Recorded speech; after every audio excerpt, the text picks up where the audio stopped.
200 ఏళ్లకి పైగా మనల్ని దోచుకుని మన సంపదంతా కొల్లగొట్టి ఇంక దోచుకోవడానికి ఏం మిగలలేదు అని బ్రిటిష్ వాళ్లు 78 ఏళ్ల క్రితం మనల్ని అత్యంత దారిద్ర్యంలో వదిలేసి వెళ్లిపోయారు. పాములాడించేవాళ్లు బిచ్చగాళ్లతో నిండిన ఈ దేశం ఇక ఎప్పటికీ కోలుకోదనే వాళ్లనుకున్నారు. కానీ కాలం మారింది. వాళ్ల అంచనాలు తల క్రిందులయ్యాయి. ఇప్పుడు అదే బ్రిటిష్ వాళ్లు వాళ్ల ప్రధానమంత్రితో సహా మన గడప ముందు నిలబడ్డారు. ఇది చూస్తే ప్రతి భారతీయుడి రొమ్ము గర్వంతో విరుచుకుపడుతుంది. కొన్ని వందల ఏళ్ల క్రితం ఇదే తెల్లవాళ్లు వ్యాపారం పేరుతో మన దేశంలోకి వచ్చి మనల్ని మోసం చేసి మన భూమిని ఆక్రమించుకున్నారు. స్వాతంత్ర్యం వచ్చిన 78 ఏళ్ల తర్వాత ఇప్పుడు వాళ్లు మళ్లీ వ్యాపారం కోసమే వచ్చారు. కానీ ఈసారి వాళ్లకు మన భూమిలో అంగుళం కూడా దొరకదు. కేవలం మన భారతీయుల ఉదారత, ఆత్మీయ స్వాగతం మరియు మనతో వ్యాపార సంబంధాలు మాత్రమే దొరుకుతాయి. యూకే ప్రధానమంత్రి కీర్ స్టార్మర్ తమ దేశ చరిత్రలోనే అతిపెద్ద వాణిజ్య బృందాన్ని 126 మంది సీఈఓలు, పారిశ్రామికవేత్తలతో కలిసి భారతదేశానికి తీసుకువచ్చారు. ఎందుకంటే వాళ్లు వదిలి వెళ్లిన పేద దేశం ఇప్పుడు ప్రపంచంలోనే 4వ అతిపెద్ద ఆర్థిక వ్యవస్థగా ఎదిగింది. మనం వాళ్లనే అధిగమించాం. 2028 నాటికి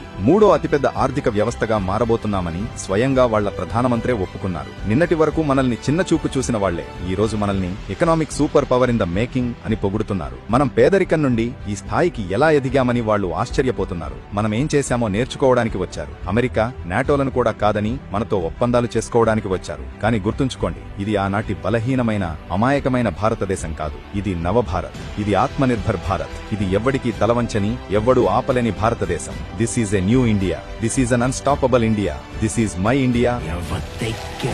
ఈ విషయం మీకు కూడా గర్వంగా అనిపిస్తే కింద కామెంట్స్ లో జై హింద్ అని చెప్పండి. ఈ గర్వించదగ్గ క్షణాన్ని ప్రతి భారతీయుడికి షేర్ చేయండి. జై హింద్.